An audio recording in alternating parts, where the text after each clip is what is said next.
Today I'm going to be demonstrating how to make pumpkin bread, which is a type of quick bread. So I've measured almost all of the ingredients out. It calls for 1.5 cups of flour. Remember, you're always going to lightly spoon and level that off. 1 cup of sugar, a 1/2 teaspoon of salt, a 1/4 teaspoon of baking powder, 1 teaspoon of baking soda, a 1/2 teaspoon of ground cloves, a 1/2 teaspoon of cinnamon, and a 1/2 teaspoon of ground nutmeg. It also asks for 1/3 of a cup of vegetable oil, 2 eggs, but the eggs need to be beaten. Okay, so I've cracked my eggs, but when it calls for eggs beaten, we're going to use a fork because the fork is going to get into the custard bowl, and you're just going to beat the eggs up. Okay, you could use a whisk, but we're going to use the fork because the whisk is a little too big to use in our custard bowl. Okay, so whenever you see an egg to be pre-beaten in the recipe, that's what you want to do to it first. Sometimes the egg just goes in whole and then you beat it in those ingredients that it says. Okay, so I kept my fork out. I'm just going to leave that there. It then also calls for 1 cup of pumpkin puree. And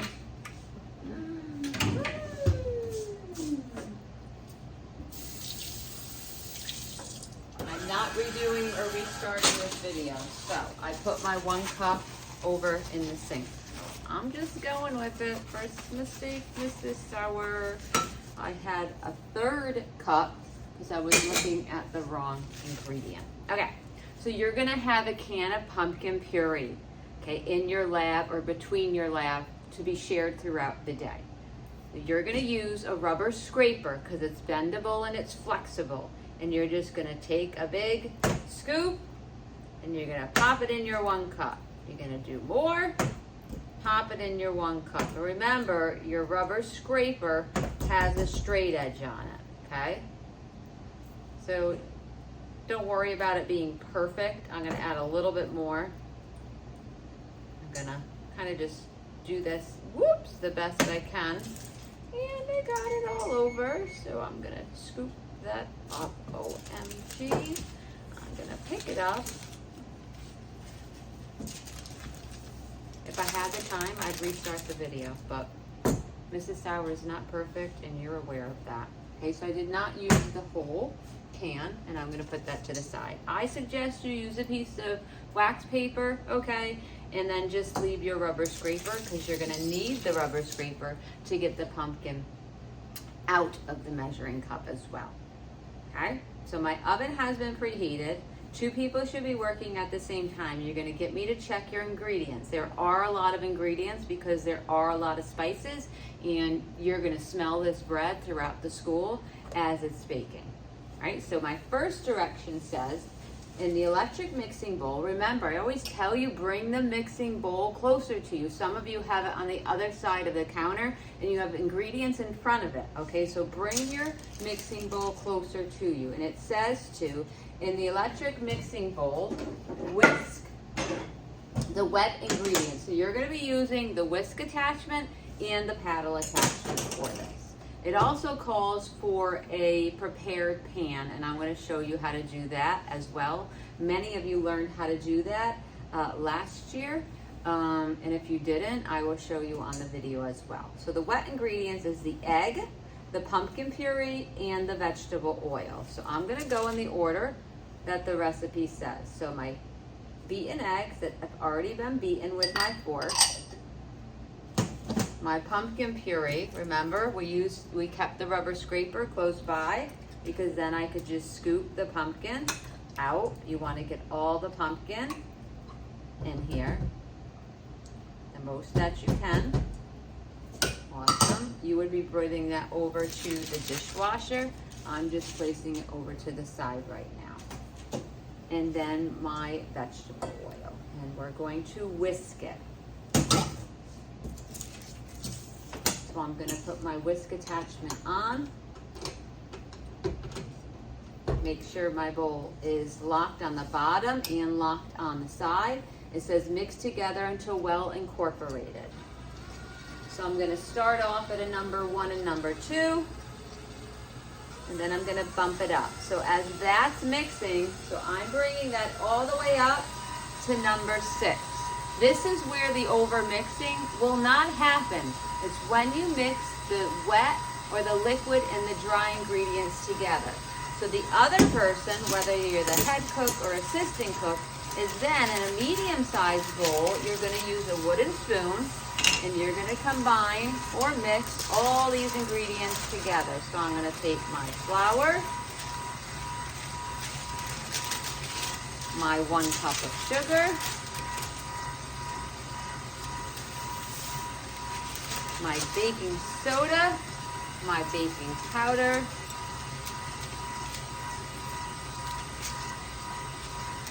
my salt, my ground cloves, my ground nutmeg, and my ½ teaspoon of cinnamon. Okay, so I see that this mixture, I don't know if you're going to be able to see it, is all combined and mixed together. Okay? And then I'm going to stir this together. So until it's well combined. So I'm gonna make sure I get all of those spices combined that are now going down to the bottom. But I could smell all these spices right now.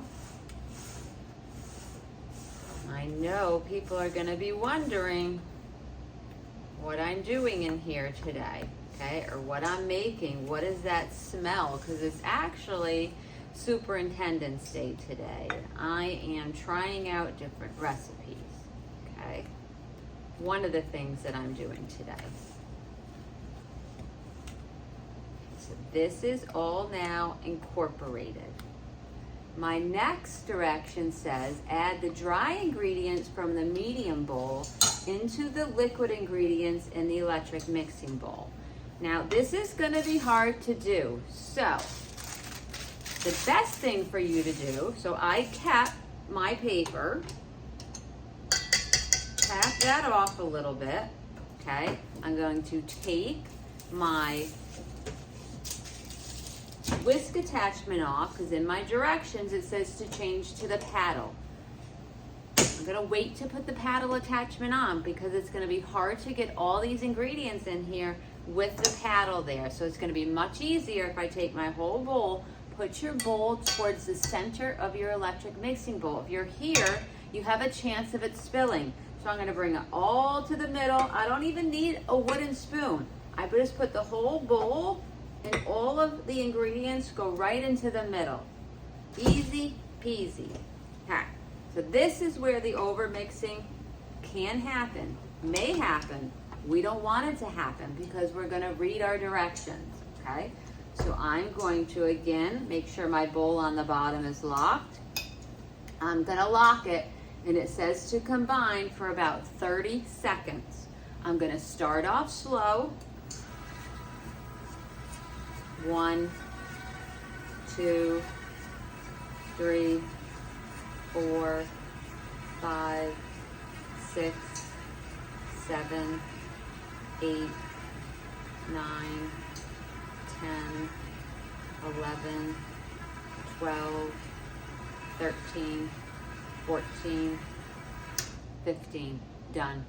That's all we're doing, 15 seconds. So I put 30 seconds on my original recipe, but looking at the batter, it needs 15, unless you're counting quick. I went pretty slow, right? You do not want to over mix your batter. This is what it should look like. So what I'm gonna do is lock this. I'm gonna come back to my scraper. I'm gonna get all of this off of my paddle. Oh, I'm gonna do what I always tell you to do. So, whoops, that's why you don't do that. Bring the bowl, take the bowl off, and then get this off, because then I'm gonna get it, and I got it up on the actual mixer.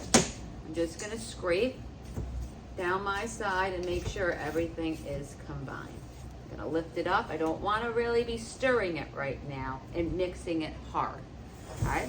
So my batter is now done. I'm now gonna quickly show you how to grease and flour your pan. So you're gonna have a little bit of butter probably in your pan. You're gonna take, not all of it, maybe half of it, okay? And I have a paper towel, and then I'm just gonna put a light coating all on the bottom and the sides. Now you could use cooking spray, but I'm a big component of using butter because it just gives a little bit of flavor, and I just think it's gonna come out of the pan better as well, all right? And there's a lot of other ingredients in that cooking spray that I don't really like. So a very light coating, get into those crevices and up the sides. You shouldn't see the butter. And then I'm gonna take just a little bit of flour. I'm gonna tap it around.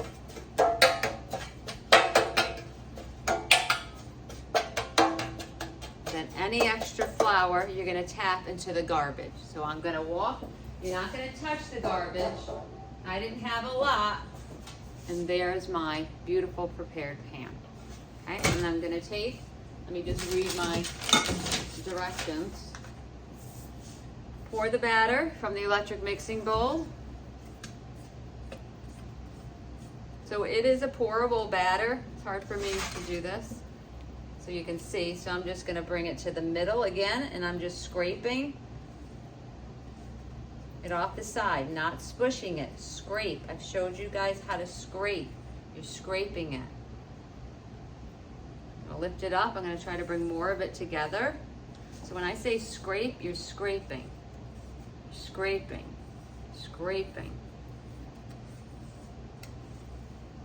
Now when I tap it, I'm trying not to get it all on, whoops, I put it on my butter. Yay.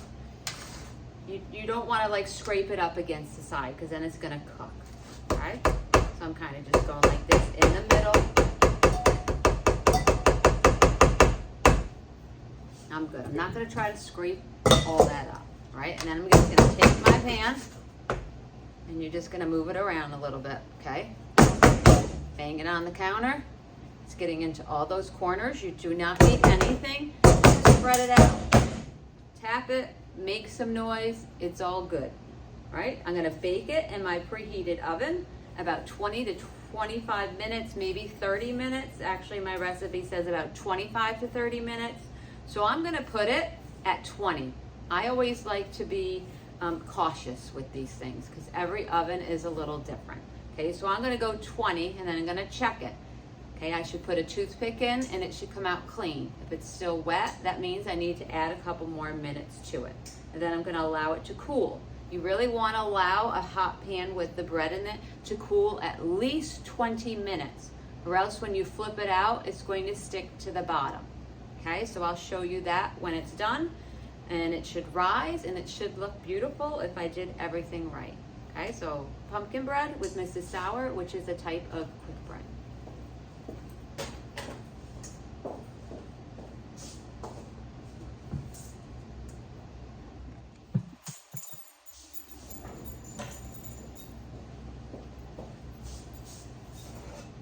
So the timer has just gone off. Beautiful looking pumpkin bread. You'll notice it should have some cracks. That's normal and that's what you want. That's a good characteristic. You can also maybe see that it pulled away from the side of the pan a little bit as well, and that's also a characteristic. It should have a nice golden color. It does have some golden color up on the top as well. How do I see if it is done? I'm gonna take a toothpick, I'm gonna pop it in and see if it's clean. And it's clean and it's dry. Whoops, so that means it's done.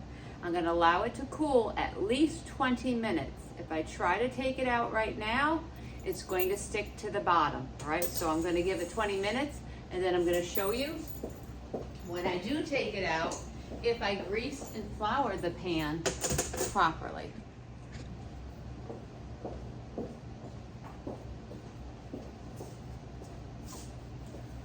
Okay, so it's been about 20 to 25 minutes.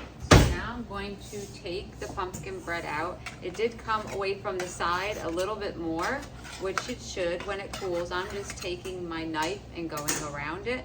And then I'm hoping when I flip it out onto my cooling rack, it comes out, because there's no retake of this. So let's see if Mrs. Sauer greased and floured her pan properly.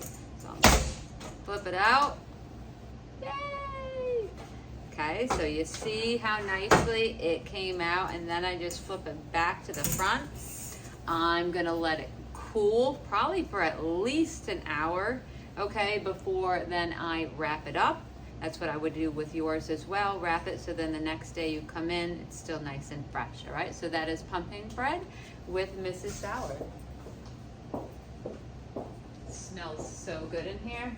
I can't wait for somebody to taste it, maybe even me.